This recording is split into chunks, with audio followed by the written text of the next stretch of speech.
Bienvenue à cette exploration approfondie. Aujourd'hui, on s'attaque à un sujet assez vertigineux où la science la plus pointue rencontre les questions les plus anciennes, le Big Bang, l'origine de tout et comment ça résonne avec les idées de création, de divinité peut-être. Absolument. C'est un carrefour passionnant. D'un côté, il y a la théorie du Big Bang, une description scientifique solide, basée sur des faits, des observations de comment notre univers a évolué depuis. Un état hyper dense, hyper chaud, il y a quelque chose comme 13,8 milliards d'années. Voilà. Et de l'autre, quand on pousse le modèle dans ses retranchements, tout au début, on bute sur des questions qui dépassent un peu la physique, non ? Nos sources aujourd'hui, elles explorent justement ça. Les preuves du Big Bang, bien sûr, mais aussi les autres théories, les arguments philosophiques comme la cause première. Cet incroyable réglage fin des constantes universelles et puis toute l'histoire de ce dialogue, parfois un peu tendu, entre la science et la foi. C'est ça. Notre objectif, c'est un peu de démêler tout ça, de clarifier ce que la science dit, vraiment, et ce qu'elle ne dit pas. D'explorer comment la philosophie, la théologie s'emparent de ces questions d'origine, de dessin, et de voir un peu les différentes manières dont tout ça peut dialoguer ou parfois s'affronter, quoi. Ok, parfait. Alors, commençons par la base, la science elle-même. Le modèle du Big Bang, concrètement, il repose sur quoi? Pourquoi est-ce que c'est si solide pour les scientifiques? Alors, oui, il faut insister là-dessus, c'est pas juste une idée comme ça. C'est vraiment le modèle cosmologique standard, validé par des observations très très fortes. On peut dire qu'il y a trois grands piliers. Le premier, l'expansion de l'univers. Ah oui, le fait que tout s'éloigne. Exactement. On voit que les galaxies filent loin les unes des autres, un peu comme des points sur la surface d'un ballon qu'on gonfle. Plus c'est loin, plus ça va vite. C'est la fameuse loi de Hubble-Lemaître. Ça montre bien que l'univers n'est pas figé. D'accord, l'univers grandit, premier pilier, et les autres piliers? Deuxième pilier, le fond diffus cosmologique, le CMB. C'est, comment dire, une espèce de lueur fossile, oui, un rayonnement micro-ondes hyper faible, quasi uniforme, qui nous arrive de partout dans le ciel. C'est vraiment l'écho lumineux du moment où l'univers est devenu transparent, à peu près 380 000 ans après le début. Une sorte de flash résiduel de cette époque très chaude. C'est exactement ça. Une preuve directe qu'au départ, c'était très chaud, très homogène. Ok, la photo de l'univers bébé, quoi. Et le troisième pilier alors? Le troisième, c'est la nucléosynthèse primordiale, la BBN. En gros, dans les toutes premières minutes, il faisait tellement chaud que seuls les noyaux d'atomes les plus légers ont pu se former. Essentiellement de l'hydrogène et de l'hélium, et une pincée de lithium. D'accord. Et le truc, c'est que le modèle du Big Bang prédit avec une précision remarquable les proportions de ces éléments qu'on observe encore aujourd'hui dans l'univers. Aucune théorie concurrente n'arrive à faire ça aussi bien. Expansion, écho lumineux et les bons ingrédients chimiques au bon dosage. Le dossier semble solide, oui. Mais on entend souvent parler de singularité au temps zéro. C'est quoi ce terme? C'est là que ça devient compliqué. C'est exactement là. Si on prend nos théories actuelles, la relativité générale d'Einstein surtout, et qu'on les applique en remontant jusqu'à l'instant zéro théorique, eh bien, elles nous disent qu'on arrive à un point de densité et de température infini. C'est ça, la singularité. Infini. Ouais. Carrément. Oui.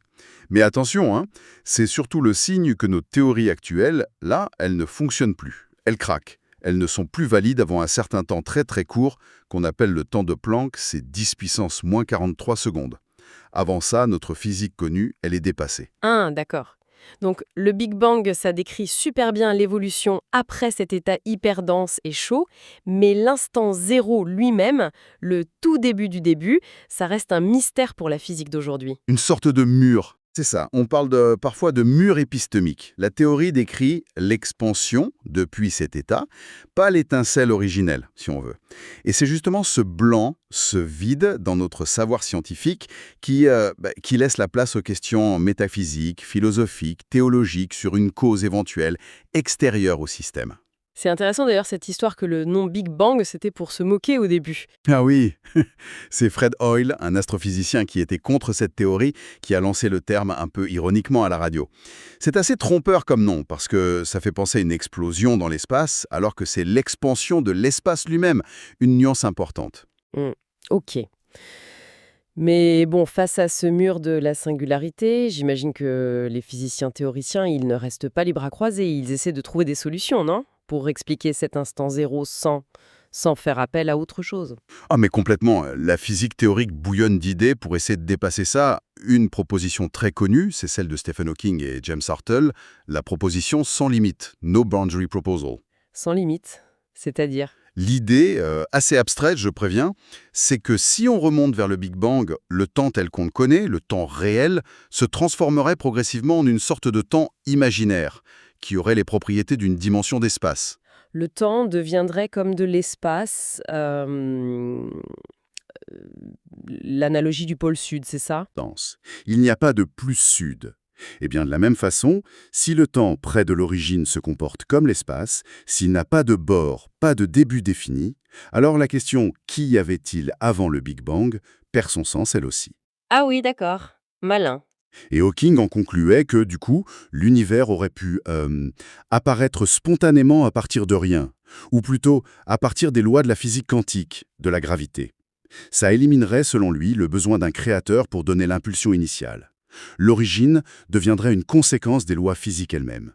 Une origine auto-contenue, en quelque sorte. Fascinant.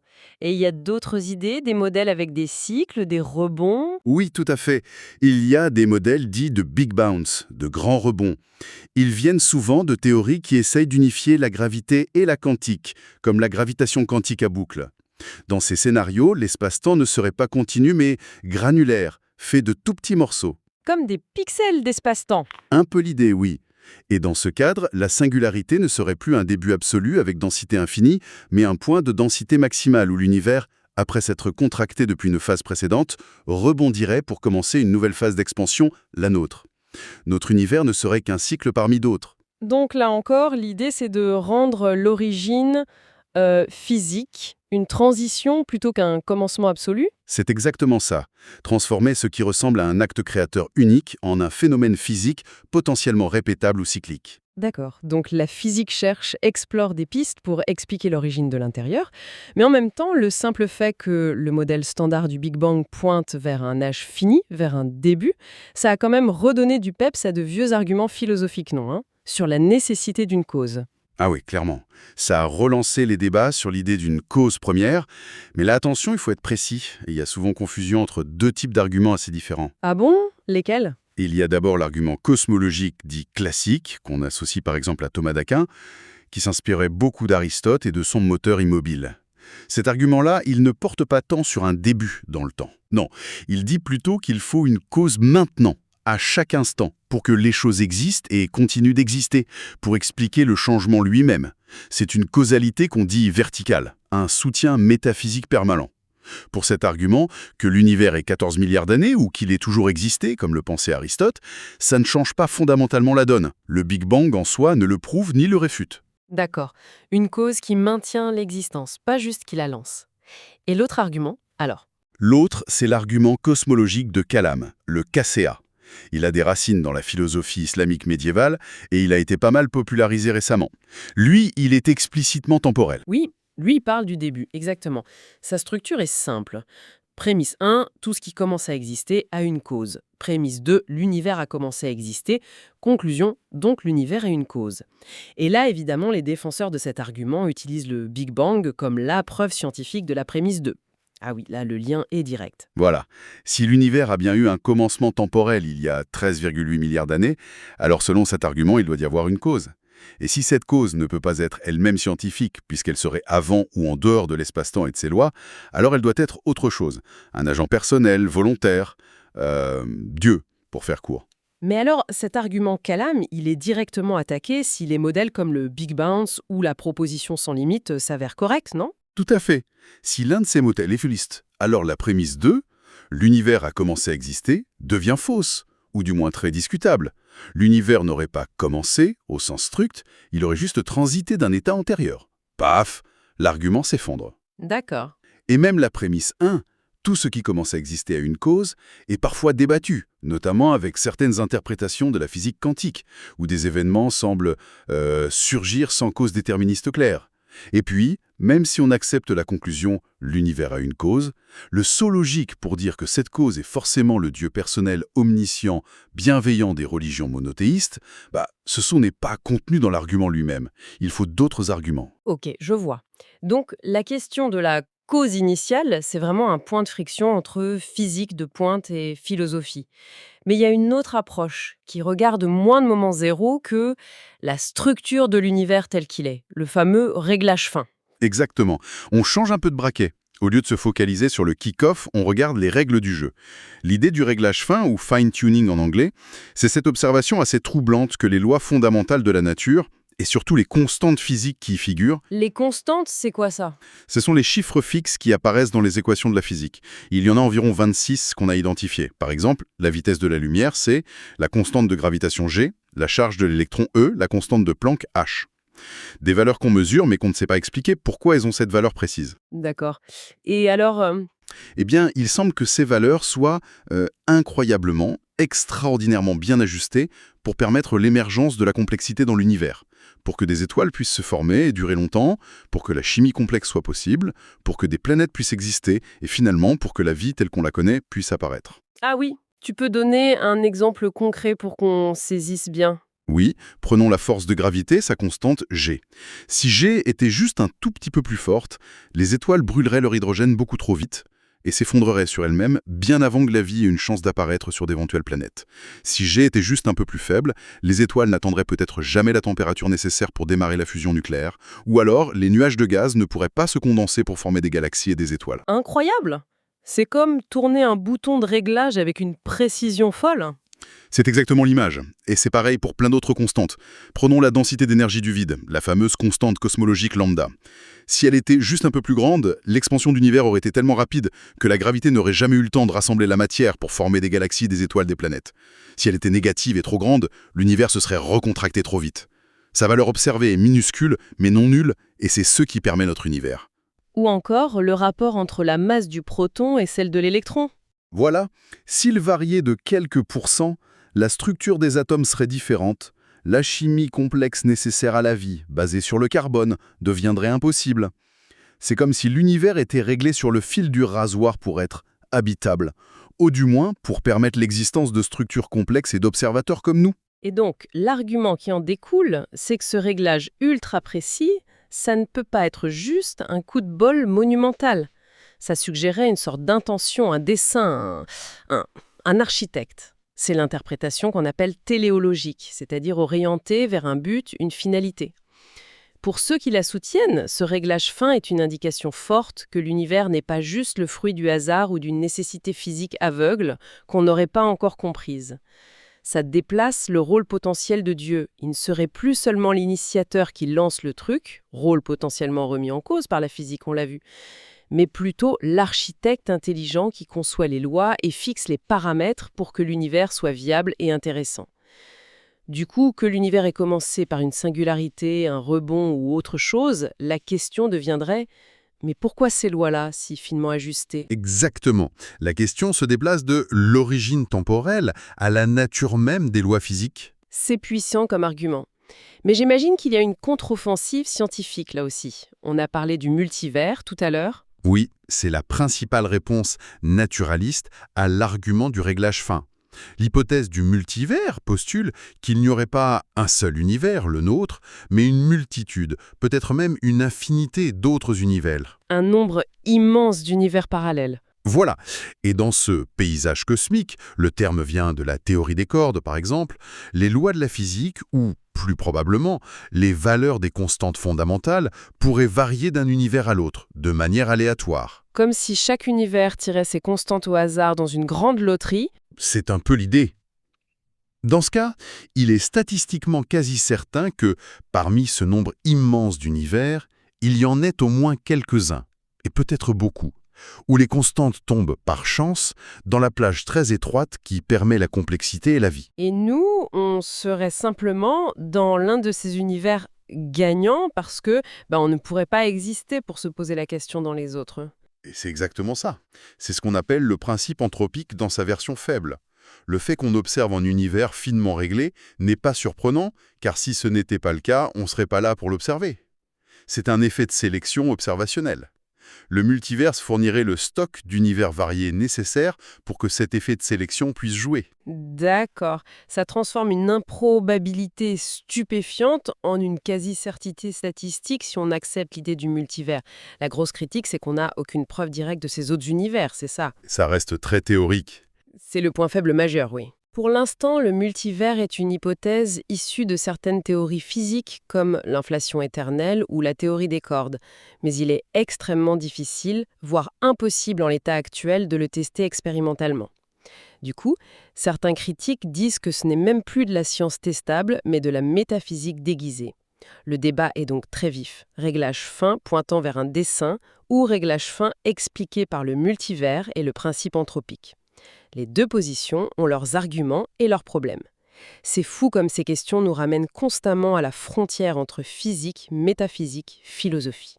Et c'est intéressant de rappeler que celui qu'on considère comme le père de la théorie du Big Bang, Georges Lemaître, était lui-même à la fois un scientifique de haut vol et un homme de foi, un prêtre catholique. Absolument. Georges Lemaître, physicien belge, a formulé dès les années 1920 l'idée d'un univers en expansion à partir d'un état initial dense qu'il appelait l'hypothèse de l'atome primitif. Ce qui est vraiment clé chez Lemaître, c'est sa position intellectuelle très claire sur la relation entre sa science et sa foi. Il mélangeait les deux. Justement non. Au contraire, il insistait sur une séparation très stricte des méthodes et des domaines de compétences. La science, pour lui, décrit le comment physique des phénomènes naturels, en se basant sur l'observation et les mathématiques. La foi, la théologie, s'occupe du pourquoi, du sens ultime, de la relation à Dieu. Une sorte de chacun son job sans interférer. Exactement, c'est ce qu'on a appelé plus tard le modèle NOMA pour Non-Overlapping Magisteria, magistère non chevauchant, popularisé par Stephen Jay Gould. Les maîtres étaient très prudents. Il a même publiquement exprimé son désaccord quand le pape Pie XII, dans un discours en 1951, a semblé vouloir identifier trop directement le Big Bang scientifique avec la création fiat lux de la Genèse. Ah oui. Hmm. Pourquoi ça aurait pu sembler une victoire pour la foi, non? Le maître craignait justement le contraire. Il pensait que lier trop étroitement la foi à une théorie scientifique particulière, même si elle semblait aller dans le bon sens un instant T, était dangereux. Car la science évolue, les théories sont révisées, voire remplacées. Si la foi s'appuie trop sur une science contingente, elle risque d'être ébranlée si la science change. Il voulait préserver la transcendance du message religieux des aléas de la recherche scientifique. C'est une position très sage, finalement. Cette séparation NOMA, c'est une façon de voir les choses. Mais il y en a d'autres pour penser la relation entre science et foi. Oui, on classe souvent les interactions possibles en 4 grandes catégories. Il y a le modèle du conflit. Science et foi sont vus comme fondamentalement opposés et en guerre. C'est la position de certains scientifiques athées comme Feu Hawking, qui disaient que la physique rendait Dieu inutile, mais aussi de certains croyants littéralistes qui rejettent la science moderne. Ok, la guerre. Ensuite, il y a l'indépendance, ou la séparation. C'est le modèle NOMA de Lemaître et Gould. Chacun son domaine, pas d'interférence, chacun chez soi. Puis, il y a le dialogue, ou la complémentarité. Ici, on pense que science et foi posent des questions différentes sur la même réalité et qu'elles peuvent s'éclairer mutuellement, ou du moins coexister de manière constructive. Elles offrent des perspectives différentes, mais toutes deux valides. Beaucoup de scientifiques croyants, comme Francis Collins, l'ancien directeur du projet Génome humain, se situent là. Pour eux, faire de la science, c'est un peu découvrir la pensée de Dieu, comprendre l'œuvre du Créateur. Le labo devient une sorte de cathédrale, une vision assez harmonieuse. Et la dernière catégorie, C'est l'intégration ou la fusion. Là, on essaie vraiment de construire une vision du monde unifiée en mélangeant les apports de la science et de la théologie. Ça peut être très fécond, mais ça comporte aussi le risque du concordisme. le concordisme. C'est quand on essaye de faire dire aux textes sacrés ce qu'ils ne disent pas pour les faire coller à la science moderne. C'est exactement ça.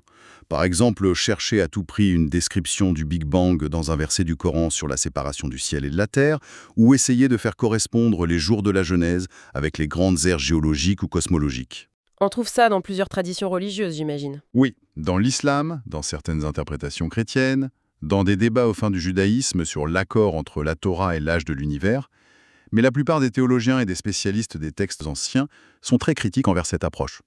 Ils soulignent que c'est souvent une lecture anachronique, qui plaquent nos préoccupations scientifiques modernes sur des textes qui avaient leur propre contexte, leur propre cosmologie, souvent très différente de la nôtre, et surtout un but théologique et spirituel, pas scientifique. Forcer le texte, c'est souvent le trahir. D'accord. C'est un point important. Bon, si on essaye de faire une petite synthèse de tout ce qu'on a exploré, on a vu que le Big Bang, c'est un modèle scientifique hyper solide, basé sur des observations claires.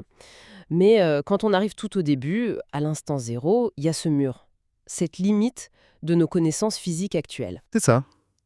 Et cette limite ouvre naturellement la porte à des questions qui dépassent la science. On a vu les tentatives de la physique elle-même pour repousser ce mur, propositions sans limite, Big Bounce, et en parallèle, comment la philosophie et la théologie s'emparent de la question, soit par l'idée d'une cause première nécessaire, avec les nuances entre l'argument classique et le calame. Soit par l'argument du dessin, basé sur l'incroyable réglage fin des constances de l'univers, avec, là encore, des forces et des faiblesses pour chaque argument et des réponses scientifiques possibles comme le multivers.